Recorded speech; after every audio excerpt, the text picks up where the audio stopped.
नमस्कार, मैं कंचन बाला दूरदर्शन के कार्यक्रम उभरते कलाकार में आप सभी दर्शकों का हार्दिक अभिनंदन करती हूँ।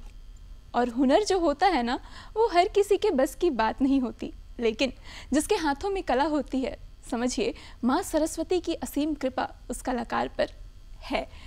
और हमारे कार्यक्रम का उद्देश्य होता है कि जितने भी कलाकार हैं राज में उभरते हुए, जो अभी उभरते सितारे हैं, उन सब का परिचय हम आपसे कराएं।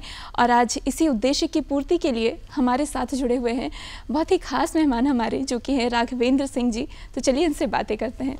नमस्कार राघवेंद्र। नमस्कार मैम, आपको भी, सभी को, जितने भी लोग देख रहे हैं उभरते हुए कलाकार को, सबको तहे दिल से प्रणाम, नमस्कार सभी को। सबसे पहले तो ये बताइए कैसे हैं आप? सब बढ़िया है, आप अपना बताइए कैसे हैं आप? जी मैं भी बहुत अच्छी हूँ राघवेंद्र। और अगर संगीत के क्षेत्र की बात की जाए तो आप कब से सीख रहे हैं और विधा क्या है संगीत की आपकी? देखिए, मैंने तो 12 साल से सीख रहा हूँ। बीच में मतलब कुछ दिक्कत परेशानी आ गई थी, उसे छोड़ भी दिए थे। 2-3 साल हो गए थे छोड़े हुए। गुरुजी के शरण में आए थे तो वही से स्टार्ट हुई थी मेरा। लेकिन आई थिंक मैं 12 साल से सीख रहा हूँ इस म्यूजिक फैकल्टी में। और मेरा विधा है लोकगीत, मतलब कि जैसे लोकगीत मतलब कि बिहार, यूपी, झारखंड का फोक सॉन्ग जिसको कहा जाता है, उसका विधा हम लोग लोकगीत गाते हैं। पूर्वी अगर निर्गुण जिसको कहते हैं, उसमें लोकगीत में ही सब सारे चीज़ आते हैं, वही सब हम लोग गाते वगैरह। तो आज खास लोकगीत सुनने वाले हैं हम राघवेंद्र से। तो सबसे पहले आप क्या सुनाएंगे हमें? देखिए, एक जैसे कि होता है ना कि खलिहान वगैरह गांव में हम लोग जब जाते होते हैं तो खलिहान में वो एक किसान रहता है और एक रहता है सिपाही। तो उसके हस्बैंड रहते हैं बाहर में, वो मतलब बुलाते हैं कि तुम एक बार आओ यहाँ पे देखो तो मेरे लिए सही रहेगा। उसी के पक्ष में एक गाना है मेरे पास जो कि लोकगीत में बहुत ही प्रचलित है। मैं वो आपको सुनाना चाहता हूँ, मैं पेश करना चाहता हूँ उसको आपसे। तो बिल्कुल शुरू करते हैं हम लोग। आइए सुनाते हैं।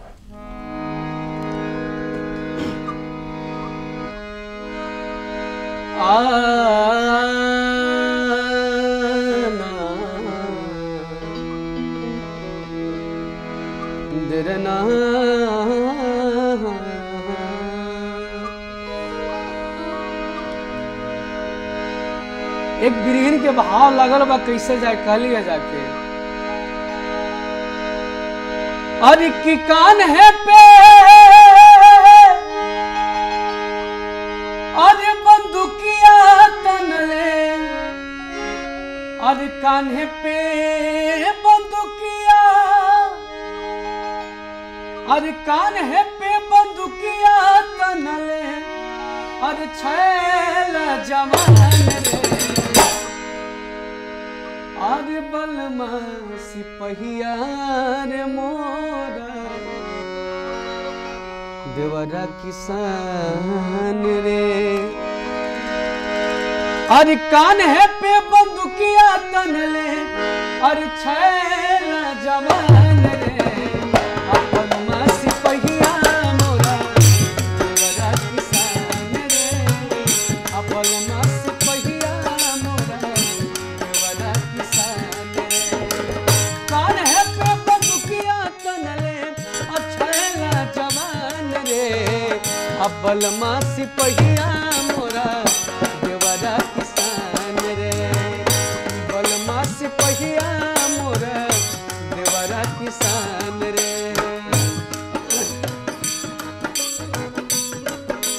जय हो।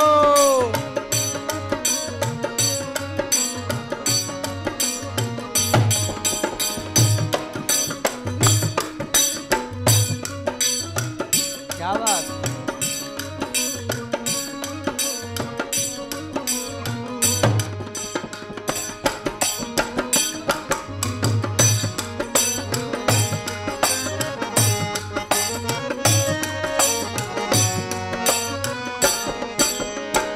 जब बिरहीन के भाव में लागल है, जब न सुन लिया तो बड़ी प्यार से कलिया जाके।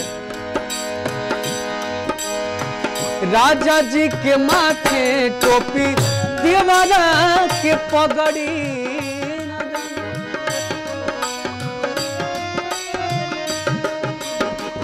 राजा जी के माथे टोपी और देवरा के पगड़ी, और देख के जुड़ाई जा मोर मन गगरी। भाव लगल बा अरे दोनों जाना लागे हमारा, दोनों जाना लागे हमारा देशवा के शान रे। अब बलमा सिपहिया मोरा देवरा किसान रे। अब बलमा सिपहिया मोरा देवरा किसान रे। कान्हे पे बंदूकिया तनले, कान्हे पे बंदूकिया हो, कान्हे पे बंदूकिया तनले छैला जवान रे। अब बलमा सिपहिया मोरा देवरा किसान रे। अब बलमा सिपहिया मोरा देवरा किसान रे। बलमा सिपहिया मोरा देवरा किसान रे। बलमा सिपहिया मोरा देवरा किसान रे। गीत के जो बोल थे वो आपने पहले ही कहानी के थ्रू हमें समझा चुका था आपने, और जो गाया है वाकई हमें झुमा दिया। इतना सुंदर गीत और जो आवाज़ है बहुत बुलंद है। तो राघवेंद्र जी, जब गायकी सीखते हैं लोग तो अलग अलग क्षेत्र होते हैं, तो आपने लोकगीत को चुना जो कि यूँ कहे कि आजकल यंग जनरेशन में देखी नहीं जाती। तो आपने कैसे डिसाइड किया कि मुझे लोकगीत ही चुनना है और इसी में गायकी करनी है? देखिए, आपने तो बहुत बड़ा सवाल पूछ दिया कि देखा नहीं जाती। ऐसे ऐसे लोग हैं भोजपुरी इंडस्ट्री में, देखिए जिसको भीष्म पितामह हम लोग कहते हैं भरत शर्मा जी को, ठीक है, वो हमारे गुरुजी हैं, वो सिखाते वगैरह सारे लोग को। तो देखिए, लोकगीत एक अलग विधा है, पूर्वी की एक अलग विधा है, समझे कि नहीं, जो कि हमारे साइड आरा साइड ये पूर्वी वगैरह चलते रहती है। हम लोग भिखारी ठाकुर जी, महेंद्र मिश्र जी, ये सब गाते थे पूर्वी। तो यही सब है कि हम लोग यहाँ गुनगुनाते हैं, भोजपुरी को सीखते हैं, बोलते हैं। भोजपुरी हमारी माँ है, उन्हीं से हम लोग, मिट्टी है भोजपुरी हमारी, वही से गाते हैं, बजाते हैं। अब आशीर्वाद मिलते रहता है पब्लिक का, बस मैं क्या चाहता हूँ। तो अगला जो गीत है तो आप भोजपुरी ही सुनाएंगे आज हमें? हाँ, भोजपुरी में पूर्वी सुनाऊंगा। पूर्वी एक अलग विधा है, अच्छा, अंग है एक पूर्वी का, वही मैं आपके सामने पेश करना चाहता हूँ। तो अभी पूर्वी गीत सुनते हैं हम राघवेंद्र जी की तरफ से। चलिए आइए, मैं सुना रहा हूँ।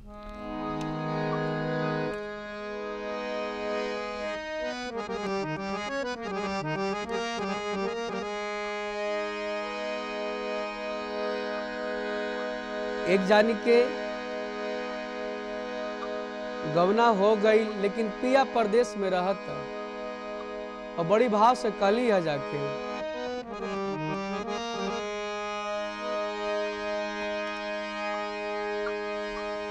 आज रोवा गनगा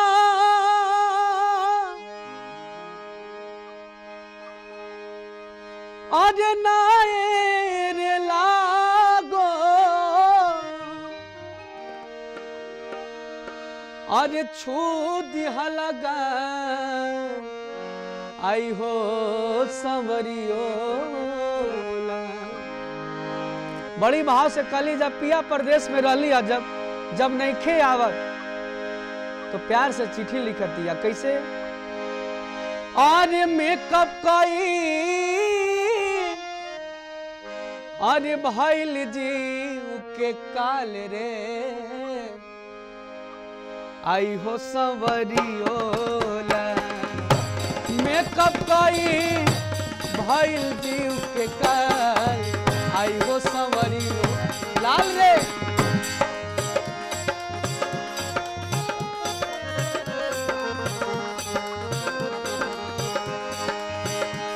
रोवा गन गानाए लागो छू दिहला गान आई हो संवरियोला। मेकअप कई भइल जीव के गान आई हो संवरियोला। मेकअप कई भइल जीव के गान आई हो संवरियो लाल रे।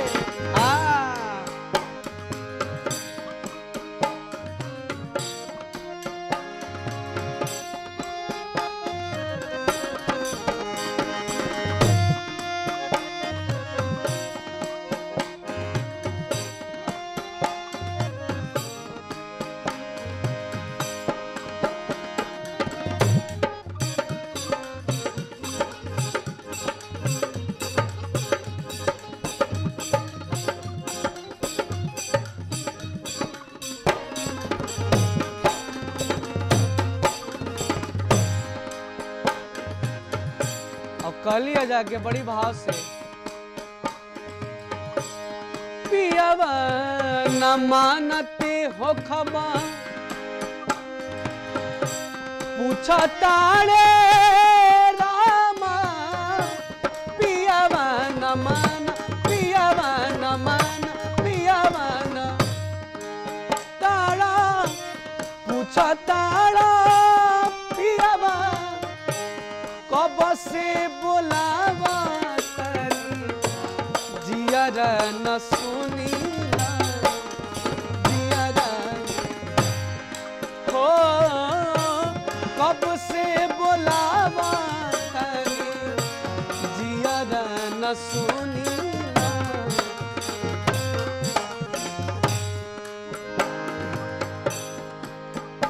ये पूर्वी एगो ऐसा नाम था जगह के हर कलाकार सीखे के चाहेला। कैसे बहाल लगल बा एकरा में, कह के न जाला ए सबरो, अमर राम जी अमर सैया जी, मोरा बलमा जी।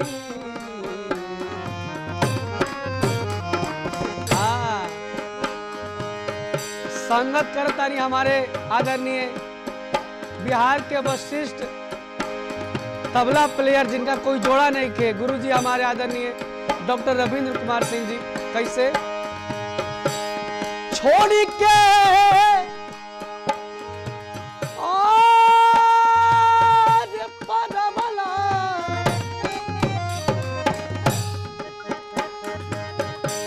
छोड़ के ना गैला पिया, मन भइले ना देखते रहले, मेकअप कई भइल जीव के काल, आई हो सवरियोला, मेकअप कई भइल जीव के काल, आई हो सवरियोला, कि मेकअप कई भइल जीव के काल, आई हो सवरियोला।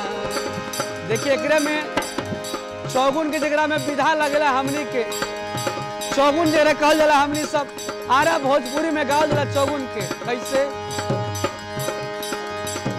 रोमा गन गनाए लागो, छू दिहाला गान, आई हो सवरियोला, मेकअप कई भइल जीव के काल, आई हो सवरियोला, मेकअप कई भइल जीव के काल, आई हो सवरियोला, मेकअप कई भइल जीव के काल, आई हो सवरियोला।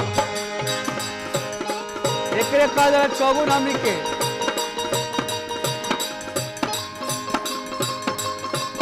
वाह वाह वाह।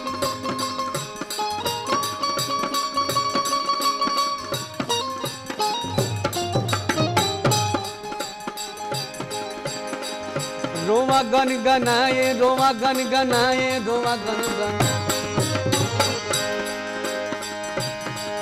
अरे रोवा गन गनाए,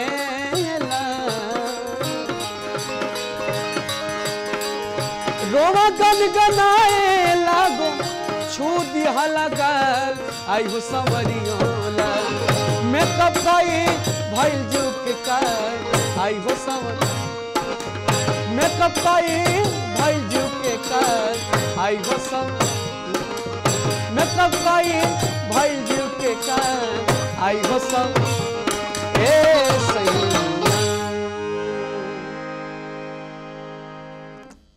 भोजपुरी लोकगीत का ये पूर्वी राग था, पूर्वी विधा थी, जो कि बहुत ही खूबसूरत तरीके से पेश किया है राघवेंद्र जी ने। और ढोलक पर थे डॉक्टर रविंद्र, जो कि इतना अच्छा जुमा रहे थे कि वाकई हम यहाँ जितने भी लोग हैं वो एकदम मंत्रमुग्ध हो गए। तो रियाज को कितना टाइम देते हैं आप राघवेंद्र? देखिए रियाज की बात कर रहे हैं तो रियाज तो अभी समझिए कि 6 महीने से छूटा हुआ है, और ऐसे हम लोग टाइम देते हैं 2-3 घंटा हम लोग रियाज करते रहते हैं। अच्छा। पर डे रियाज करते रहते हैं। अभी तो कुछ दिक्कत होगी तो इसलिए परेशानी का छूटा हुआ है, लेकिन हम लोग रियाज वगैरह सारा चीज़ करते रहते हैं। स्टेज परफॉर्मेंस ज़्यादा मतलब कि टाइम नहीं मिलती है रियाज वगैरह करने के लिए, तो स्टेज पर ही हम लोग रात भर गाते रहते हैं, रियाज स्टेज पर ही हो जाता है। तो गाने से ही रियाज हाँ, गाने से ही रियाज हो जाता है, क्योंकि सुबह में उतना जग नहीं पाते, फिर रात में प्रोग्राम रहता है, इसलिए हम लोग रियाज कर। लेकिन एक सीख दे देना चाहते हैं कि जो रियाज करेगा वही राज करेगा। बिल्कुल, बहुत अच्छी बात कही इन्होंने कि जो रियाज करेगा वही राज करेगा। तो अगला जो गीत है वो क्या सुनाने वाले हैं आप हमें? देखिए, अगला गीत तो भी एक पूर्वी ही लोक कथा है, पूर्वी का, उसी में है। आइए मैं आपको सुना देता हूँ। जैसे कि एक मोहन गाया हुआ गाना नहीं था, लिखा हुआ गीत था, हमारे परम आदरणीय गुरु जी का लिखा हुआ था, लिखा तारी पाती दर्द, इसी का सॉन्ग है वो। आइए मैं आप सबके बीच में पेश करना चाहता हूँ गाना को। बिल्कुल, शुरू करते हैं हम लोग।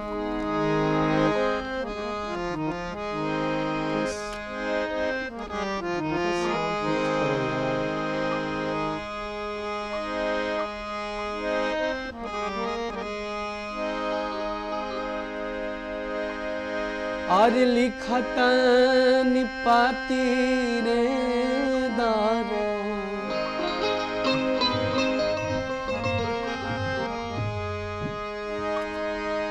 और लिखता और पाती रे दारा, और फटता छाती पाती पढ़ के ये सैया जी पाती पढ़ के देवा अरे बड़ी खुरफाती अपाती पढ़ के देवा बड़ी खुरफाती पाती पढ़ के।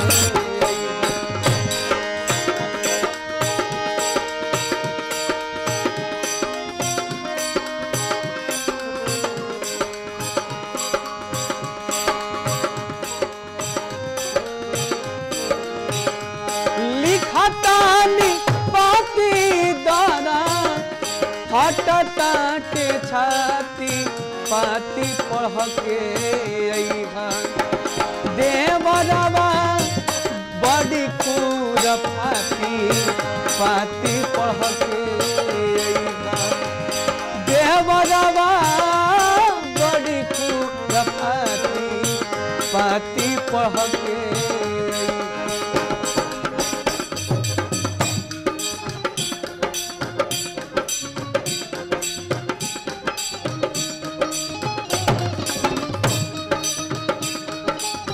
क्या बात, क्या बात।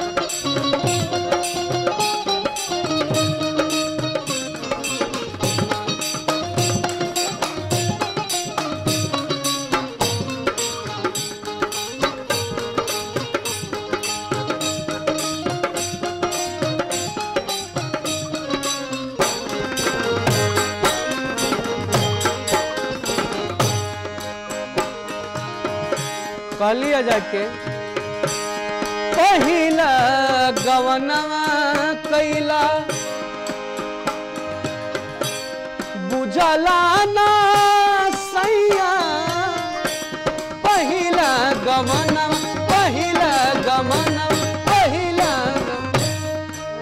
कैला बुझला ना सैया जाके तू कहाँ मनमो न लागे मनमो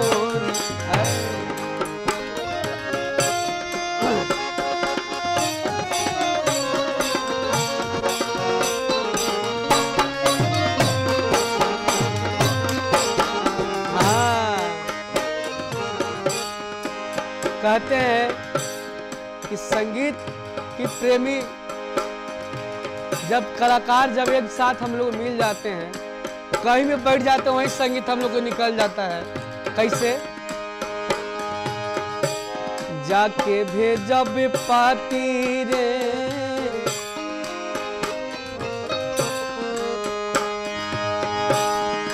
लिखतानी पाती दादा फटता छाती पाती पढ़ के अइहा देवरवा बड़ी खुरफाती पाती पढ़ के अइहा देवरवा बड़ी खुरफाती पाती पढ़ के लिखतानी पाती दादा फटता में छाती पाती पढ़ के अइहा देवरवा बड़ी खुरफाती पाती पढ़ के अइहा देवरवा बड़ी खुरफाती पाती पढ़ के अइहा देवरवा बड़ी खुरफाती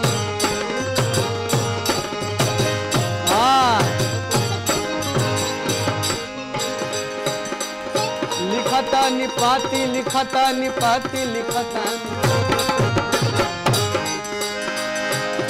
और लिखता नी रे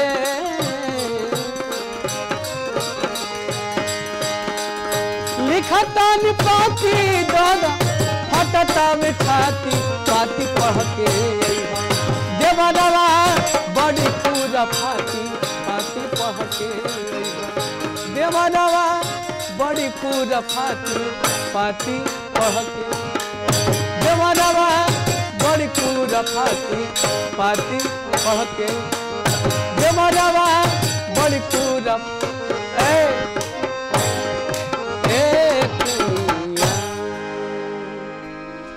वाकई झुमा दिया, क्या बात है। जितनी तारीफ करूं उतनी कम है।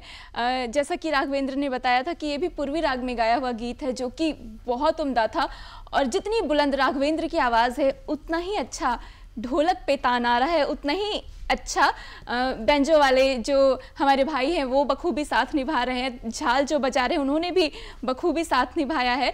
तो राघवेंद्र ये जो एनर्जी है वो कहाँ से आती है आपके अंदर? आपकी आवाज़ बहुत बुलंद है, गाते बहुत अच्छा है, तो ये जो एनर्जी तो है क्या बताएं, हम तो ढूंढते रह के कहीं मिला नहीं क्योंकि आवाज़ लगती भी है कि वो लग भी रही है, मतलब कि आवाज़ देखिए एनर्जी ना भोजपुरी यहाँ से नहीं गाया जाता है, भोजपुरी यहाँ से गाया जाता है, नाभि से गाया जाता है जी, ठीक है ना।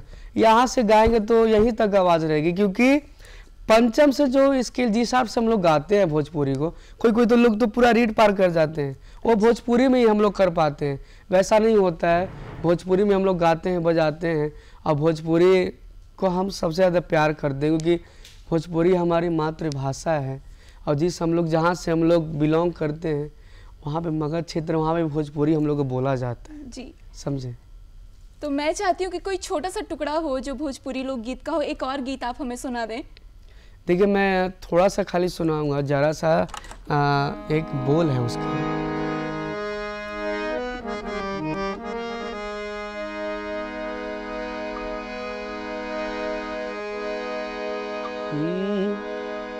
नजरिए के पता होई मोहब्बत चीज का होला,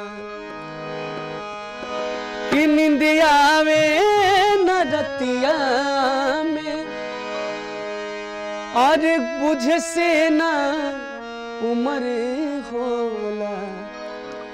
बहुत ही प्यारा सा गाना है। नजरिए के पता होई मोहब्बत चीज का होला, नजरिए के पता होई मोहब्बत चीज का होला, कि निंदिया में रतिया में रूहे ना दिल पता होला, नजरिए के पता होई मोहब्बत चीज का होला।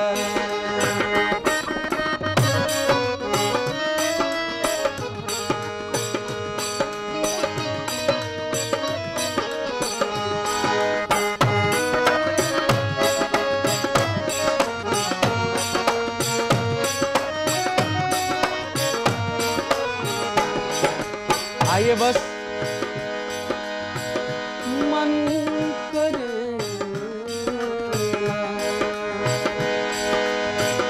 मन करेला मिट जाए तोहरा के आँखें मिला के, मन करेला मिट जाए तोहरा के आँखें मिला के। कैसे? नजरिए के पता होई मोहब्बत चीज का होला, नजरिए के पता होई मोहब्बत चीज का होला। काबिले तारीफ। देखिए ये नए ज़माने के कलाकार हैं, उभरते हुए सितारे हैं और बखूबी इन्होंने अपनी संस्कृति को पकड़ के रखा है और पारंगत हासिल है इन्हें भोजपुरी लोकगीत में। और जितनी उम्दा इनकी आवाज़ है उतनी ही बारीक इनकी जो गायकी है वो है। तो ये जो प्रेरणा है लोकगीत गाने की वो कहाँ से मिली राघवेंद्र आपको? देखिए लोकगीत तो हमारे करता धरता सब तो यही बैठे हुए हैं गुरुजी, हम तो सादर प्रणाम करते हैं क्योंकि इन्हीं की वजह से हम लोग सीखते हैं, पूर्वी सिखाए यही। क्योंकि देखिए जब तक म्यूजिशियन साथ नहीं देंगे ना तब तक हम लोग का कुछ औकात नहीं है, समझे? यही मैं चाहता हूँ। और जितने भी बच्चे हैं उन्हें क्या मैसेज देना चाहेंगे? मैं यही देना चाहता हूँ कि आप लोग संगीत को कभी बुरा ना मानिए और बुरा मत सोचिए ही मत। जहाँ आप लोग को सीखने को मिले वहाँ जाकर सीखिए। मैं यही सब आप लोग से रिक्वेस्ट करना चाहता हूँ। तो चलिए आज की इस कड़ी में इतना ही। अगली बार एक नए कलाकार के साथ फिर से मिलने आऊंगी आपसे, लेकिन उससे पहले जितनी भी टीम है उभरते कलाकार की जिन्होंने आज हमारा साथ दिया और इतनी सुंदर संगीत विधा से हमारा परिचय कराया, उन सभी को मैं धन्यवाद करती हूं। और अगली बार एक नई कड़ी के साथ फिर से मिलने आऊंगी आपसे। तब तक के लिए मुझे दीजिए इजाज़त। नमस्कार।